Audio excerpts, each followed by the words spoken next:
Yeah, I think it's Mm-hmm. recording. Okay, so okay, I think we got the context. So let's get into the tool. Okay, so as I said, that the Mm-hmm. tool covers primarily four technologies: Oracle EBS, Fusion, which is nothing but cloud as well. It's just a different name. NetSuite and Workday. It has some JD Edwards and some SOX control, but which is kind of in development right now. So let's get into one of the. I don't know. Do you want to go to the EBS or do you want to go to the Fusion? Maybe EBS. EBS. Okay, so because we both are familiar to EBS, again the logic is very same, and let's go into the EBS. Um, and kind of see how the tool works. Okay, so this, I think the first thing is this is on AWS cloud. This is on a very lower version of the cloud, so you'll feel a little bit slow, but once you log into the production version of the solution, which is I think 10 times faster. Okay, so once you land, well, you will be kind of, the objective is the client should be using a cloud version. They can deploy it into their cloud premises as well, or they if they have a strong virtual machine, they can deploy it into on-prem as well. But the objective or the beauty of the cloud is, suppose a client requests a feature which we find is very useful, we're going to develop the feature and deploy it into the central production server, so that all other clients using the server would get benefited from that. But if the client, for whatever reason, data protection, like I know you saw a lot of UK public sector client is very sensitive about their data, so they can actually have this on their premises or on their cloud as well. Okay, so this is quite flexible. You will be getting a username and login. um, Once you use your username and login, you will kind of land here, right? So this is the EBS stuff, and that's kind of your dashboard looks like. um, so the Now, for a moment, sorry to interrupt you. What is the role of the person who's logging in? Like he's the manager of the controls or a user? so there's a concept called SOD in GRC, right? So we talk about Mm-hmm. SOD in the main application, but then how do you kind of ensure that how the administration and management of the user in the control tool itself, like who are Mm-hmm. the people creating controls, who are the people running controls, who are the people providing access. So that feature is developed here. So what you do is you do the similar thing. You go to role design and you give that, if you create a role tomorrow saying okay, a test role, and you actually assign what you want to assign to that role. Do you want to assign only access control? Do you want to assign only what if analysis? Do you assign only to the managed job?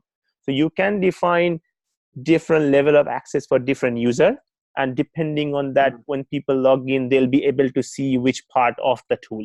So for the timing, I have the admin access where everything is enabled for me, but you can tomorrow define some custom role, and then accordingly you can assign the role to a specific user, and once they log in, they'll only see you the assignment given to them. Okay, got it. Okay, Okay, okay. got it. So once you land here, so this is your Mm. dashboard, and I think the objective is, in an ideal world, say if you are an end client, then you kind of have one version of the production server. But suppose you are PwC, right? And then you actually use the tool to run for 20 clients. So in this list of value, which is called realm, you'll get 20 Mm-hmm. clients, and depending on which client you select, you can select, if you have one client where you have 4-quarter data, where you have kind of run the analysis for, you'll be able to see 4-quarter data here. I have a sample on the Fusion one. So once you get your access, go to the Fusion box, you will see multiple client here, and once you select different client, you'll see they have multiple data. And I think the objective for the client is, whenever they will be, I think the objective is they can see the benchmarking themselves. So if they can see every quarter data, they see their improvement. So on the Fusion one, you'll see that the first Q1, it's like 500 users have violation and issues. And on Q2 data, once you select the Q2, the dashboard change, and you see that only 80 people have issues. So you see that they have run a remediation projects, and they were able to solve, I don't know, 80% of their problems. So the Okay. objective is, it's a multi-client and multi-data set, or multi-period, whatever you So call it, what do you however you mean? call it. Sorry, go on. Sorry.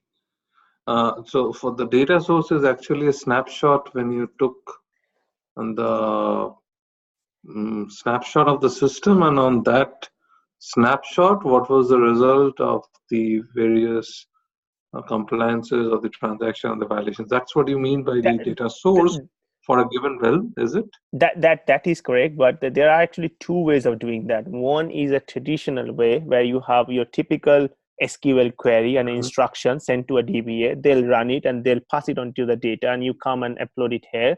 The second option is web services. So you click, you give your EBS credential, and you have certain responsibilities in EBS, and then the system from here automatically pull the data, and then they'll kind of it. I would not say it's always a real time. Depending on how frequently you run the web services, it will be that real time. So I think it's more flexible for Fusion, right? I think once you go to the Fusion mode, you'll see that you can schedule that as well. That, okay, you schedule that every 1 hour you want the data transferred from the cloud to this application, and then your information will be always like 1 hour latest. But I think the objective is you can use a traditional way of downloading the data and uploading, or a web service. But to be honest, so far, any client we are working with, or we are talking to, most of them said that we are not comfortable having a web services from a third-party software. We are happy to look into the SQL and download the data for you and pass on the data to yourself. Okay. But again, I think the future is, yes, you should be able to automate that. And I think the future is you automate the web service and you automate the analysis as well. So if you are talking about an end client, if they have the solution, they don't have to come to the stool at all. So they set up the data connection automatically through the web services, and they define the schedule. So they define the reporting and the schedule. So whenever the data will be pulled, the report will be run, the analysis will be done, and then it will be sent to a client via an email. So there will be no need to coming into the system to identify what is the problem. They'll always get the information onto their email box.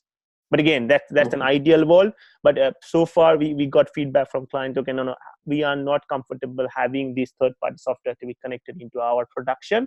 We'll just download the data the way you tell us, and then so that they can also see the SQL and the one we are actually sending them. They need to do their due diligence and change management, and they'll run it and they'll give us the data. We'll upload it here. Okay. So going back to the main dashboard, as I say, multiple client, and then for each of the client, you have multiple data sources. This is the typical dashboard, interactive. So you can 208 user. It's not interactive here, but it's more interactive in Fusion, because I think, to be honest, you'll see more client coming for Fusion, and I've not seen any client so far who has requested additional feature for EBS, because EBS customers are actually on the end of their life cycle. So by 2022, they need to move from outside EBS to Fusion. There will be maybe extension for that deadline, but to be honest, we are not building too much extra functionality for EBS, because we just do not see the value of building that unless we get a huge customer and they say, no, I want that functionality. So that can be built anytime. So yeah, it's an interactive dashboard. Most of the thing you will be able to kind of click, and you click on here, you find your operating unit, you click on here, find that exception. As we discussed the other day, right? A little bit of interactive dashboard, but I think we can improve on that. So let's talk on this one later on a separate context. So yeah, the dashboard is giving you basic information, say 200 user, 1300 responsibility, 1 operating unit. This is the trial version. So it has 5 SOD control and 5 sensitive asset control, some issues. So you can click through them and you find out what the issue is. So I think ideally it's not a rocket science. It's like any other SOD tool. You download the data in a specific format we need and specific data we want. Then you kind of there's some due diligence to be done to make sure the data is complete and accurate, and then you come in here, upload the data, and then here you have actually your set of best practices control. So an SOD is nothing but a combination of A and B, right? So if I talk about the first SOD, we're just talking about that anyone in the organization who has access to open and close GL period and GL setup is a violation. That means anyone who have access to GL setup should not have access to the open and close period, right? So this is how an SOD is defined. So SOD is always A versus B. So how you define an SOD, you go and define A, you define open and close period, and I think you go in access group here, you click on open and close period, and you see that all the function related to that open and close period. So I think you know this one in EBS. There's like this is the access code, which is basically nothing but a function. And then you go to the next function, which is the GL setup, where you find multiple functions. So you see 88 function for GL setup. So anyone who have access to function A should not have access to all of this 88 function. You extracted your user access management data through the script. And what the tool does is compare the data against this definition of control. And it tells you there are, I don't know, 10 users who has these problems. Okay. So this is a typical SOD. The objective is the tool will be having a number of out of the box SOD. And I think if I quickly flip it back here. So for EBS, we have 90 SOD policies and 110 sensitive access. Sensitive access is nothing but one leg of SOD. Suppose you are only concerned about who can process payroll. So this is not an A versus B, but still as an organization, you care about who are the people who can process payroll data. So the tool for the time being, the demo has 5 SOD and 5 sensitive access, but this is the catalog we have, which is again, you go to Big Four, they have their own catalogs. I think the people who work with us are from different Big Four professional services. We all sit together and kind of refine that rule set. I think if you go to Deloitte, you'll find 40 control. If you go to PwC, they'll find 45 to 50 control. We kind of created an exhaustive list of control to make sure that, okay, we kind of give the best coverage possible. But again, it's not a hard and fast rule. We are working with a Big Four in India, and they say they want to deploy their rule set in the tool. That's possible as well. Yeah, you get that IP as a offering with the product, but you can define your own rule set if you want. Okay. And then suppose the client has a custom function, you can go and define a custom rule set or add a custom function to an existing rule set as well. So that's not a problem. So, okay. So going back to the point, you have a set of access control defined. You now uploaded the data. And then what you do is you run those set of controls. So you go to report management, you run a report, and then once you run a report, you'll get your conflicts, which is basically nothing but telling you that what are the problems. So for example, open close period and GL setup. I'm looking at user level analysis because now we're talking about EBS. So there may be a problem that there is a responsibility design. So by the nature of the design, there are some problems and you have given excess access. Or maybe that to a user, you assign responsibility A and B, that is giving you the problem, right? So you have to, from an SOD perspective, you always do SOD checking at a user level, and you see the system admin is the user who has the problem. And then if you click on the responsibility level, then it will show you that what are the responsibility which has a problem. So we call it intra-responsibility and inter-responsibility. Suppose you have responsibility, say GL manager, which has open close period as well as GL setup. So GL manager actually has a design issue in itself.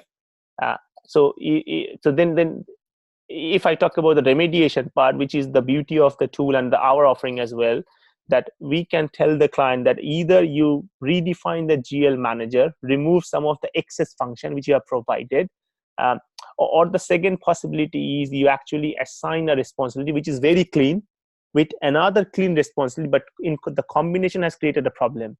And then that's the thing we call inter-responsibility problem. So then it's more of an assignment problem. And then in such case, we help the client to say, okay, do you think really that user needs to have those two responsibilities, open close period and say GL manager? And then if the client said yes, then we kind of help them to define some mitigating control as a part of consulting engagement. So again, but the tool will give you a point in time information telling, okay, either it's a responsibility issue, that means a design issue, or it's a user level issue, that means an assignment issue. And based on that, your course of corrective action would be different. Okay.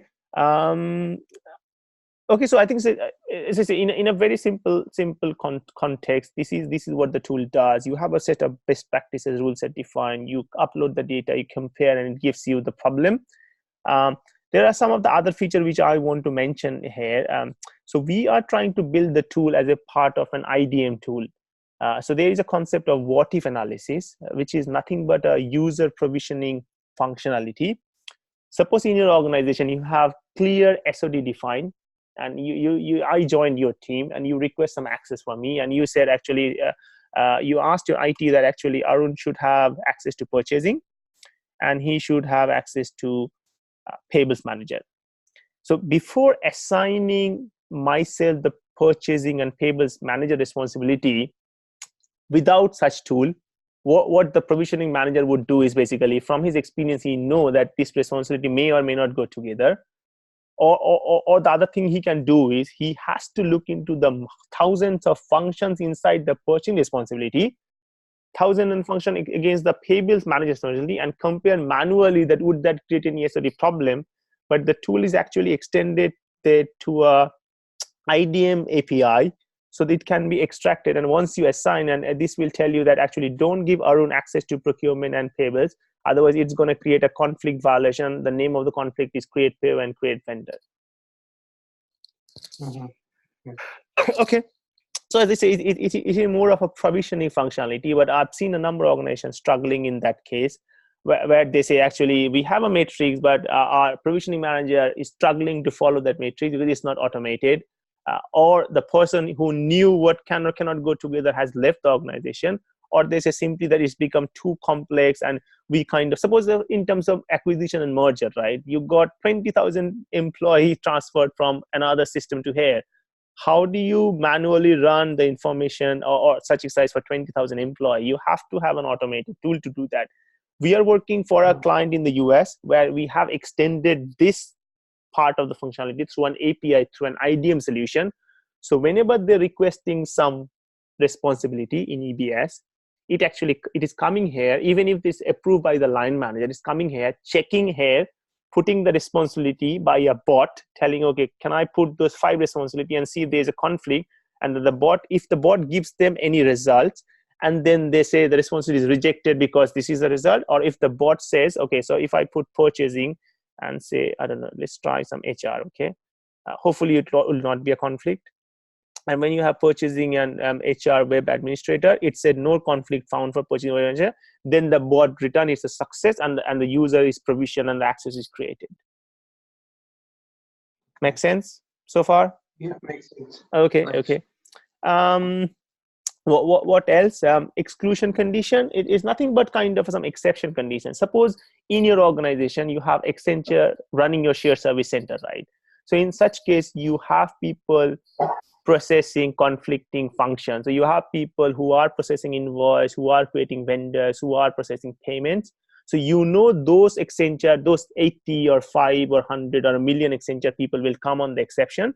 So here you can come and define those exclusion. So what you are telling the software is basically, once you run your analysis, exclude this condition from the final report to make sure that we are not kind of including any false positive in the result.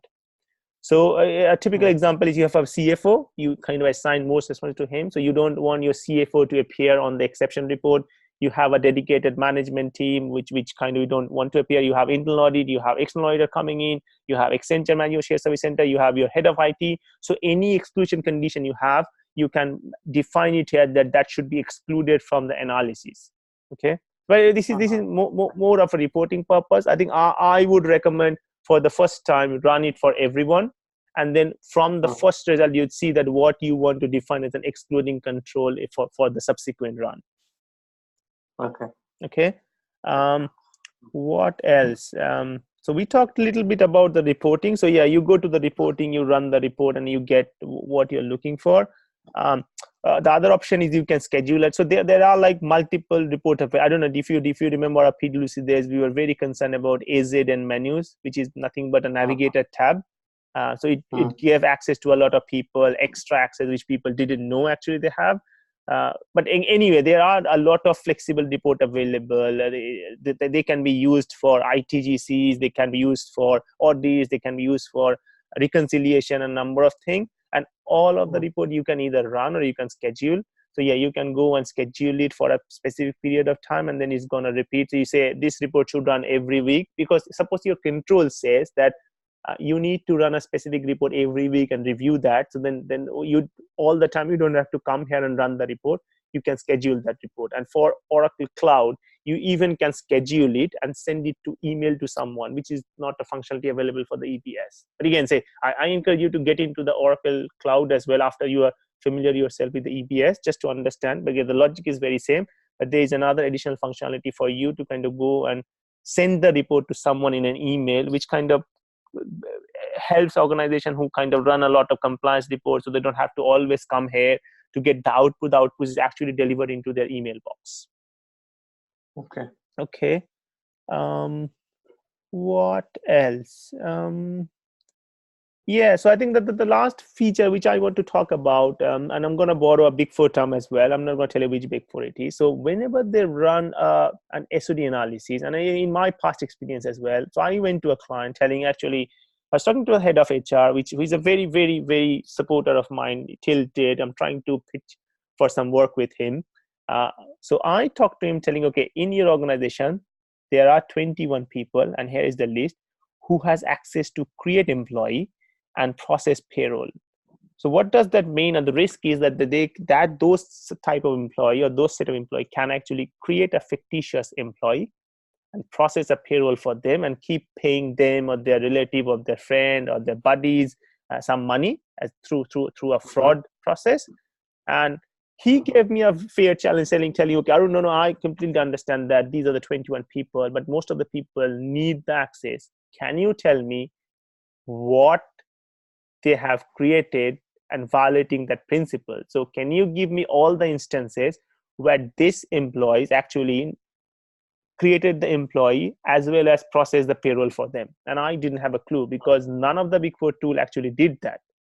Except I don't know, one of the Big Four tool actually does that now, but their option is very limited. So out of this 90 or 40 or 100 control I talked about, different Big Four has, a different other tool has, the Big Four I'm talking about, who has only the functionality available, they test only three key controls, where they not only test, we call it can do and did do. So they not only test who can do it, they also test that who has actually done some transaction violating the principle. So what our tool does is we actually extended that offering to 12 controls so far, and we are building it. So anytime we get a new request from a client, we actually build a new, we call it AVM, Access Violation Manager. And as I said, the beauty of the cloud is if one client requests an enhancement, and if we decided to develop that, that's available for all the clients. So it's not like one client requested 12, client requested 1, 2, 3, and 4, but because of we're putting all the improvement to a central production server, all the clients are getting benefit of that. So I'm very confident to say that our tool is the most comprehensive AVM analysis so far. So we cover 12 control, and I think it's a bit tricky because you understand that the volume of data you need once you started looking into that transactional level detail. So now if I talk about that one for the data upload part, so once you want to run the SOD analysis, you run one set of data. But if you want to run this AVM, we call it Access Violation Manager, then you need to run another set of data, which is basically extracting your specific transaction. And then you upload the data, and then the AVM will be run for a specific control out of those 12 control catalog.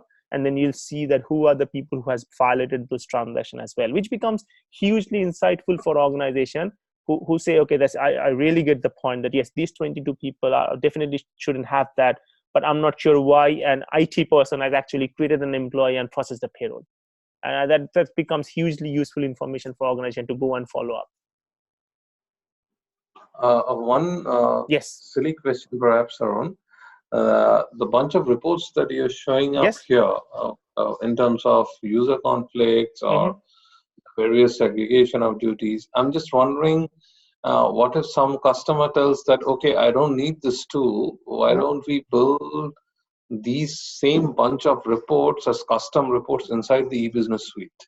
But again, very valid point. But again, a report cannot be a substitute for a control. So anything you see here, they are a report, but they are not only a report, they are a control. They're trying to address a risk.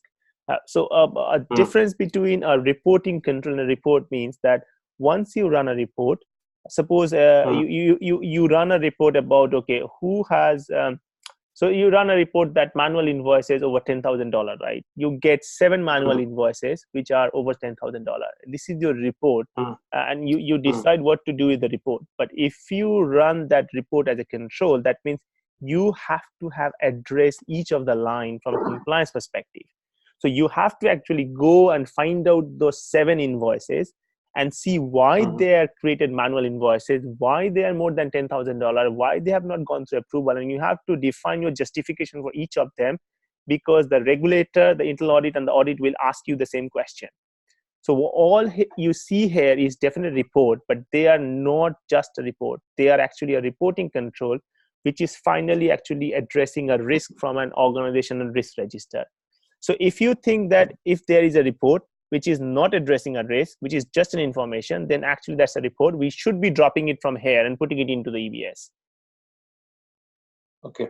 So you mean that besides the report, you also now have the additional capability that you take some action based on the report in terms of You like, shouldn't take an action based on the report. There is no capability, right? But I think in the report, what each organization should do, and they do it for Oracle GRC, SAP GRC as well, that they need to document all of this exception and what are the reason for this exception coming in. Maybe there isn't, I think one of the reasons, maybe it's a fraud, it's a complete issue of fraud, and we need to follow up that. And that has happened with my experience. Once you define exception, client said, I don't remember paying that vendor for £52,000 because that vendor been dormant for last 20 years. And then so once you define a report in tools such as this or any other GRC tool, then you create an obligation for yourself to address those concerns as well, right? So what I'm trying to tell is that if you do not care about a fraud risk of £52,000 and you say that's much below my materiality as an organization, so then you should not be having that report in here in the first place, to be honest. But if you think that, yes, you care about a fraud expenses or a fraud payment more than £50,000 as an organization, then actually not only you need to put a report here as a reporting control, you need to go to your risk register and define a control around that as well. Because a control is we should not overkill an organization with a control as long as it's not kind of trying to knock off a risk from the risk register.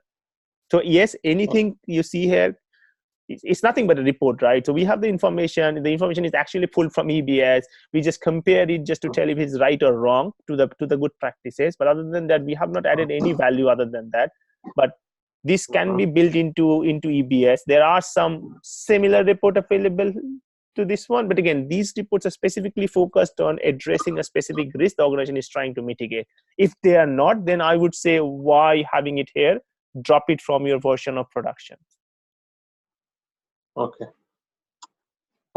that sounds reasonable. So maybe you want to also go to the Fusion stuff now, maybe. Yeah. Okay. I'm just gonna see what else I'm gonna do. I think there's a lot of, I think, reporting capability. So you can, I think, for each of the control, as we discussed, the SOD control, you can define a different business person, tag them. So you can run only P2P control, and then once you run the P2P set, or all the P2P tag control will be run. So again, it's more of a reporting stuff. I talked about roles. I talked about user management.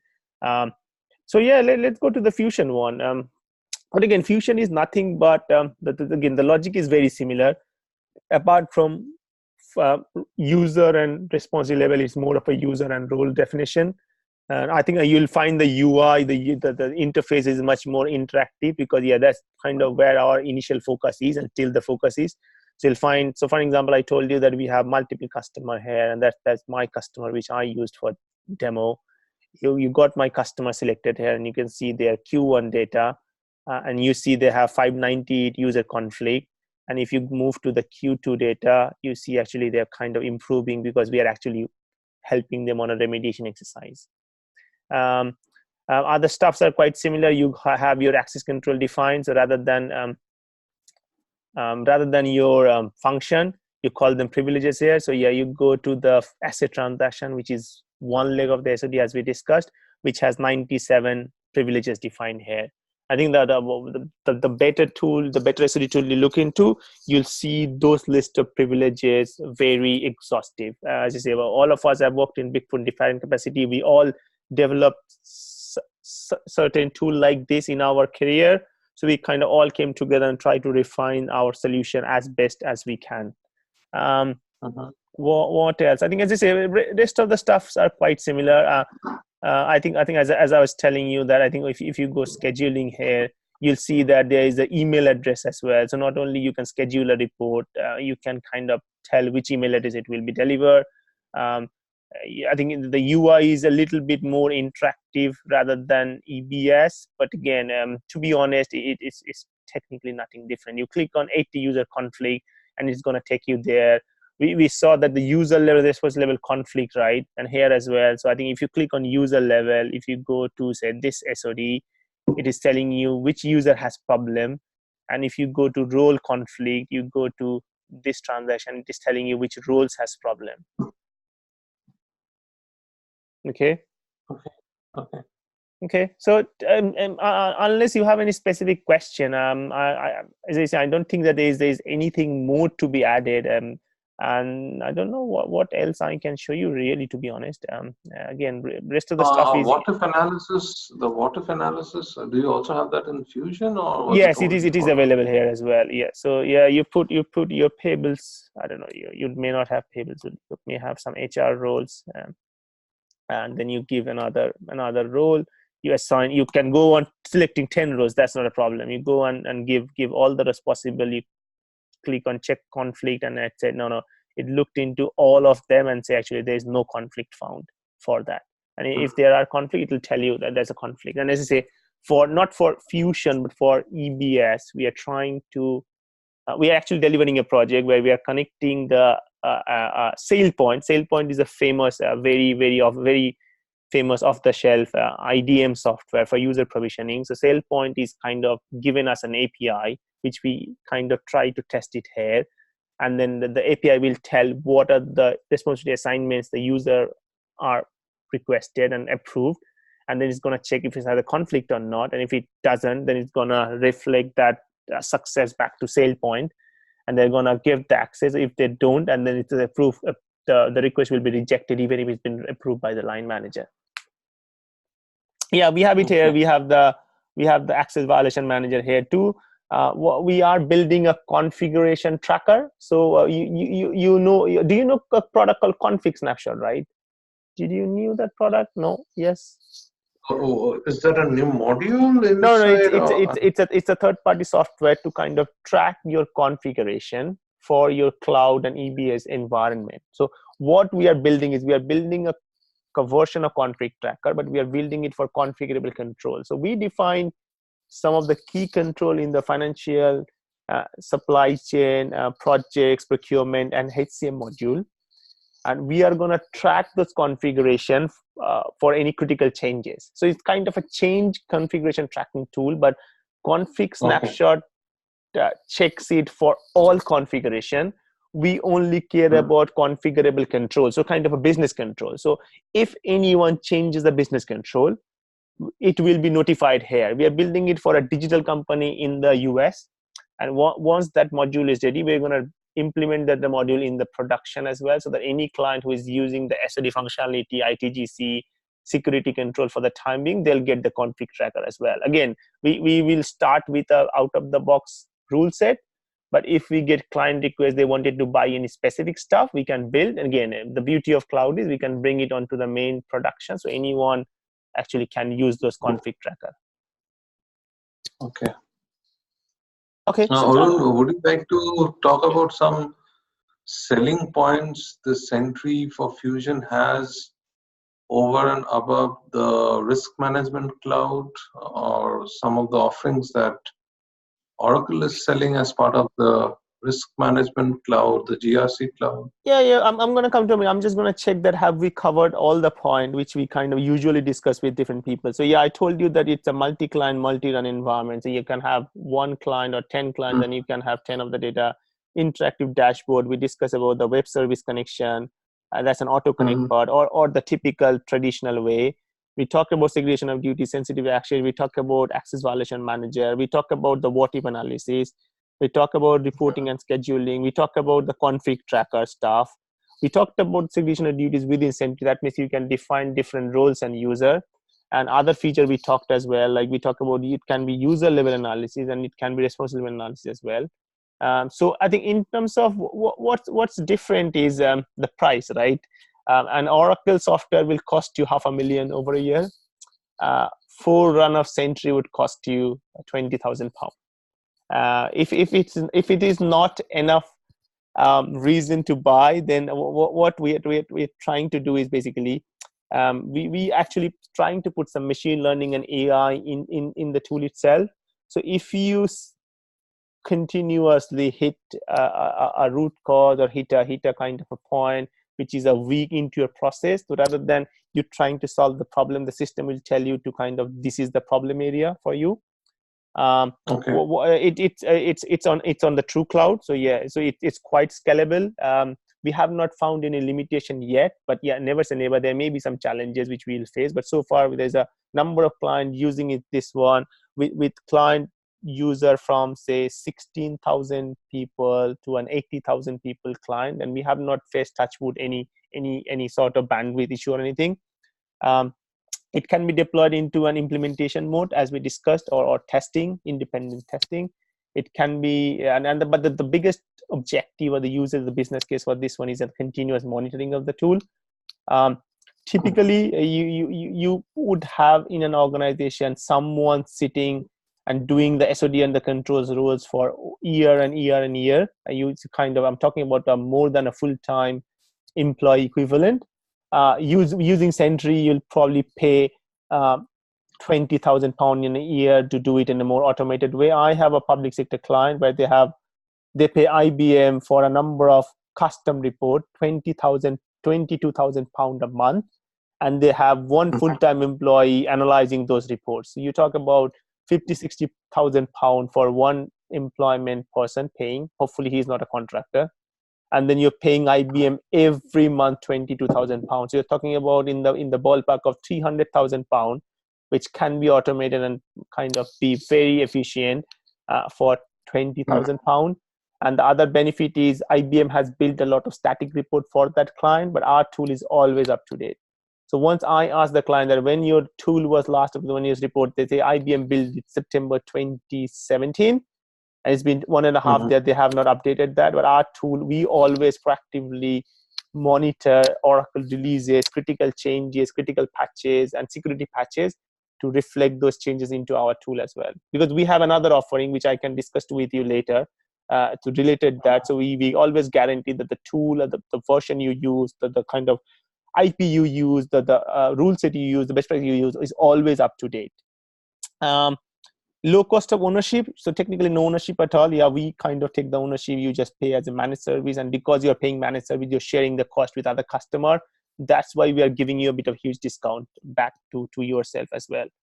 Real time and quick, but again, the real time would really work if you use it through a web services and scheduled the data movement. Other than that, it's always depending on how frequently you kind of download the data and upload it. I told you that we upgrade and patch with all the Oracle releases. So yeah, you don't have to worry all the time. Usually auditor come and ask, where is your control framework? Where is your tool? When it was last updated? And you say September 2017. And they say, after that Oracle released 20 update. Can you show me your impact assessment? You don't have to do that.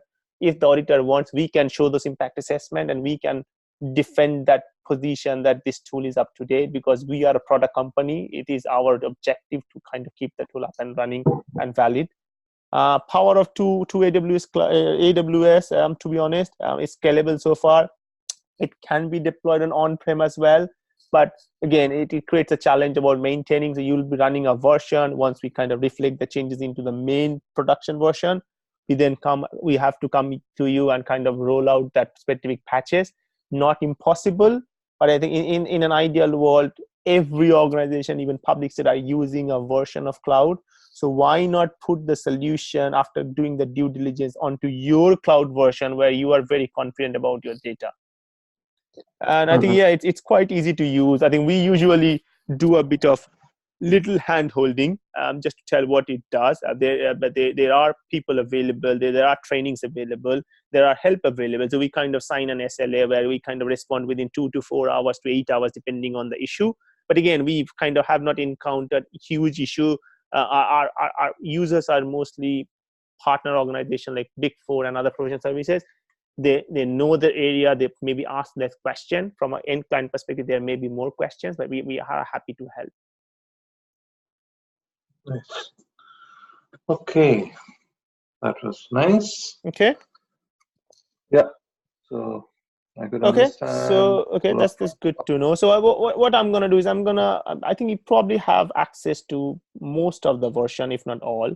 And then if you don't have, let me know. I'm going to create you more demo users for you to kind of go and a little bit of play around and ask me more questions. And any feedback and anything is really welcome. I'm just looking for different perspective, that anything we have not thought through, anything which is not working. This tool took 3.5 years to come to this stage. We're very proud in the market to talk about the tool. Even if you are not interested, we are always happy to come down for a demo and kind of sit down and explain what it does. Sometimes you give us a feedback which no one has given us as before. As I say, that the value of TrueCloud is one customer feedback is always good, because then the 100 customer actually getting the benefit from that feedback. Okay. So I'm gonna stop the reporting now, and then let's kind of have a conversation on the topic. Okay. Okay. Thank you, man. Thank you. Thank you, sir.